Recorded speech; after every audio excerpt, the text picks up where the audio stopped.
Assalamualaikum warahmatullahi wabarakatuh.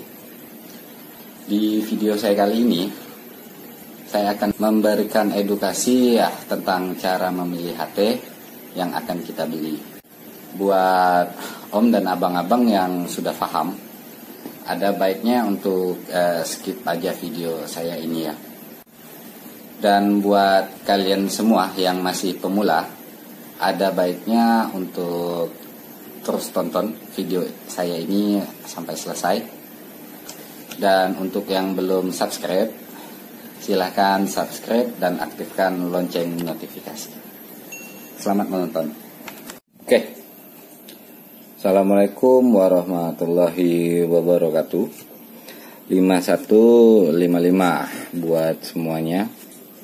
Selamat pagi, selamat siang, selamat sore ataupun selamat malam buat om atau abang-abang yang udah klik video saya ini. Kali ini saya akan kasih edukasi lagi ya. Nih, judulnya HT untuk pemula. Nampak saya bikin edukasi ini ya dikarenakan ada beberapa komentar dari video saya yang sebelumnya itu bertanya tentang HT untuk para pemula, begitu, yang ingin membeli HT tapi yang belum paham fungsi dan alokasi frekuensi pada sebuah HT gitu loh. Yang kedua itu agar om dan abang-abang tidak salah membeli sebuah HT gitu. Alhasil banyak orang yang mendapatkan HT dengan harga yang cukup mahal gitu, namun tidak sesuai dengan kebutuhan. Nah ya, untuk mencegah hal tersebut, simak aja tips membeli HT berikut ini ya, tonton sampai habis. Oke. Untuk yang pertama ini,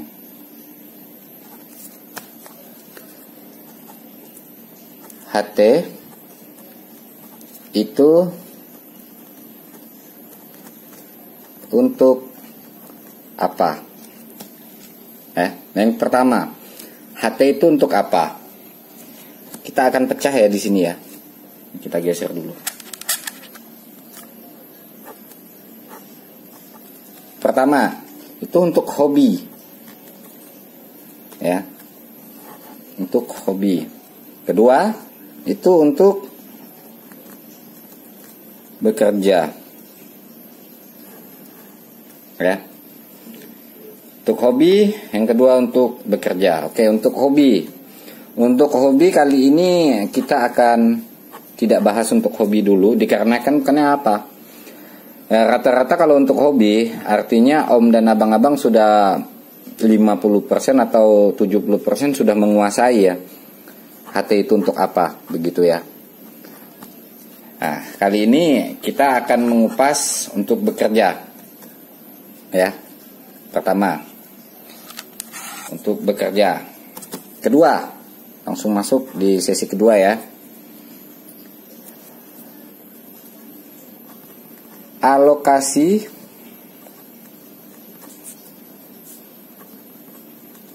frekuensi ya. Oke, masih membahas tentang bekerja ini.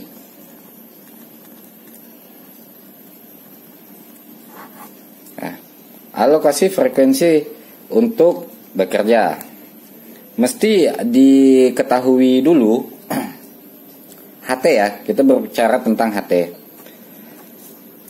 HT ini memiliki dua frekuensi, begitu pada umumnya ya, yang bisa TX dan RX. Yang pertama itu VHF. Nah, yang kedua itu UHF. Nah, masih bersinggung dengan kerja ya ini ya. Oke, kita kupas dulu di VHF. Nah, bagusnya di frekuensi VHF ini untuk kebutuhan di medan, ya, di medan terbuka.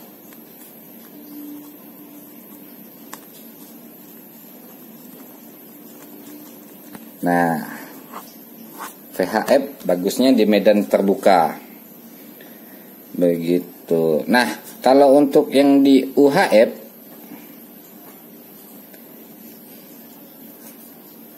ini di medan gedung ya. Bagusnya di medan gedung. Begitu. Nah, kebanyakan itu yang masih pemula itu bingung bedanya VHF dengan bedanya UHF. Oke, saya langsung jelaskan juga. VHF ini singkatan dari Very High Frequency, ya. Very High Frequency. Nah, kalau untuk UHF itu Ultra High Frequency. Nah, kalau untuk frekuensi VHF itu, ya, di sekitaran kalau nggak salah itu 136 MHz hingga 167 kalau nggak salah ya. Ya kalau salah minta maaf ya, pada dasarnya begini. Nah, kalau untuk di UHF ini kebanyakan itu, oke, jangan kebanyakan, kita langsung cerahkan ya. Dia itu bermain di 300 MHz hingga 400 MHz ya. Ini yang di low ultra ya. Kalau di ultranya itu pada umumnya bermain di 400 MHz hingga 550 MHz.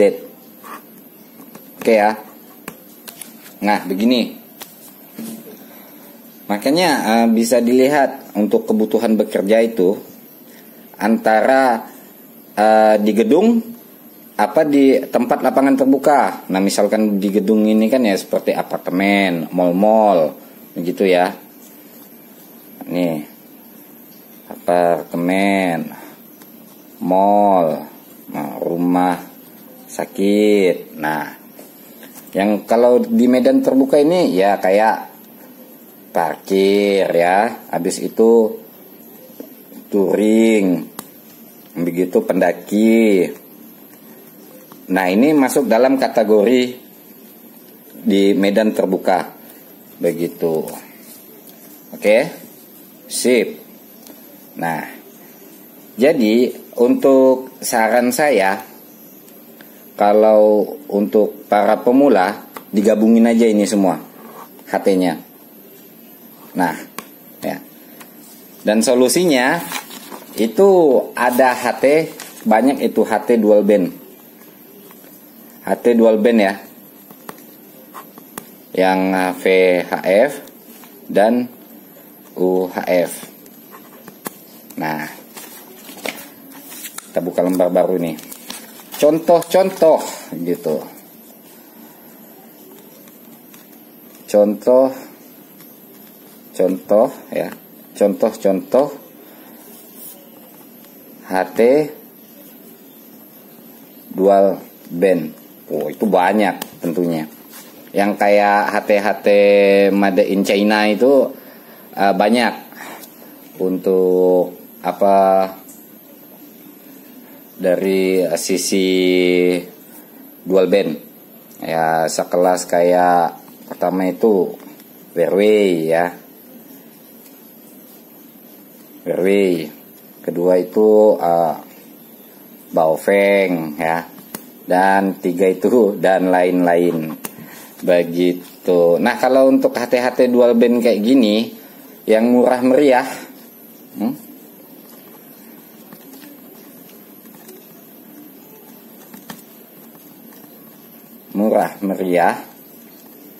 itu saran saya yang sekelas Baofeng UV5R ya. Benar nggak sih UV5R atau R5 itu?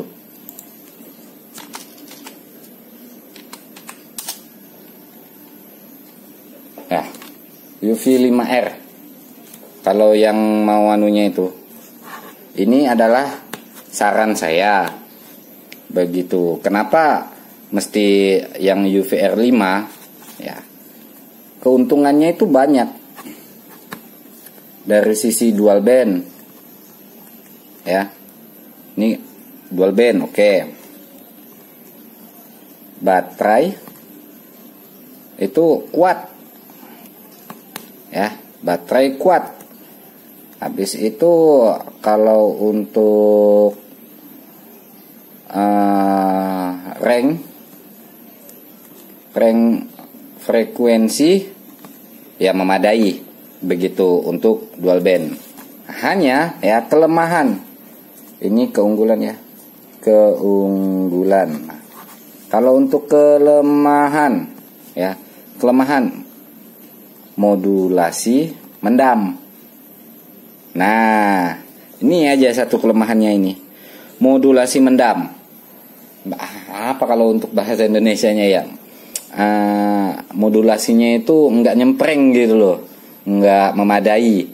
Kalau beda lah dengan kalau sekelas HT yang merek kan kayak Icom, Kenwood atau Motorola begitu ya, modulasinya memang menang di sana. Tapi kalau untuk keunggulan murah meriah, nah Baofeng UVR5 ini yang bagus untuk yang para pemula. Begitu.